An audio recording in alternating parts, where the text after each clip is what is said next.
Hello guys, રંજનની દુનિયામાં તમારા બધાનું સ્વાગત છે. સાંજના વાગી રહ્યા છે 4 અને આજે હું તમારી સાથે શેર કરવા માંગુ છું કે મારો મોટો છોકરો અ, કષ્ટભંજન દેવ સાળંગપુર હનુમાનના મંદિરે ગયો હતો અને ત્યાંથી એની મમ્મી અને પપ્પા માટે શું ગિફ્ટ લાવ્યો છે કે શું લાવ્યો છે પ્રસાદ રૂપે, એ હું તમારી બધાની સાથે શેર કરવા માંગુ છું.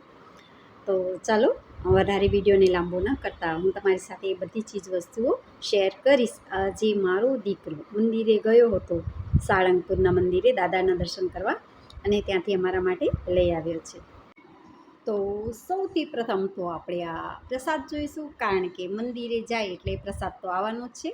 એટલે 2 બોક્સ પ્રસાદના આવ્યા છે, એક અને આ બીજો બોક્સ. ઠીક છે, તો 2 બોક્સ પ્રસાદના આવ્યા છે.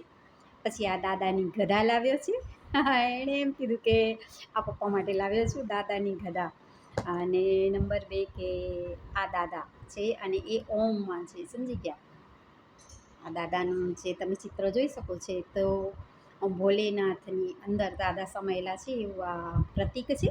અને આ એક પોઝિટિવિટી સાથેનું પ્રતીક છે, અને એ મારા માટે લાવી, મને આ બી બહુ ગમ્યું. અને બહુ સરસ ગદા બી બહુ સરસ વજનવાળી છે. આ નંબર 2 પ્લસ મારા માટે મેં એને કીધું છે કે મને તુલસીની માળા, એને ખબર છે કે મને બહુ ગમે. હું વૃંદાવન ગઈ હતી, ત્યાંથી મેં લાવી હતી તુલસીની માળા, પણ મારી ફ્રેન્ડોને મેં આપી દીધી હતી, એટલે મારી પાસે નહોતી. તો ત્યાં કારણ કે મંદિરે જાઓ ને એટલે તમને બધું જ મળી રહેવાનું હોય, તો મેં એને કીધું હતું કે તું તુલસીની માળા લાવજે. તો મારા માટે આવી ગયા તુલસીની માળા. ઠીક છે. નંબર 2 મેં એને કીધું હતું કે ગોપી ચંદન આગળ મળતું હોય તો તું મારા માટે લઈ આવજે દીકરા. તો આ મારા દીકરાએ મારા માટે ગોપી ચંદન સ્પેશિયલ મારા માટે લઈ આવ્યો છે. તો બસ હું વધારે ફરમાઈશ જ ના કરું કે મને આ જોઈએ તે જોઈએ. તમારી ઈચ્છા, તમે ખાલી રાજી ખુશીથી ફરીને આવી જાઓ, અમને બીજું કંઈ જોઈતું નથી. તો બસ એ લોકો કાલે ગયા હતા, દર્શન કરીને આવી ગયા સુખરૂપે માતાજીની દયાથી. અને આજે દીકરો આવ્યો હતો, ઘરે પ્રસાદ આપી ગયો.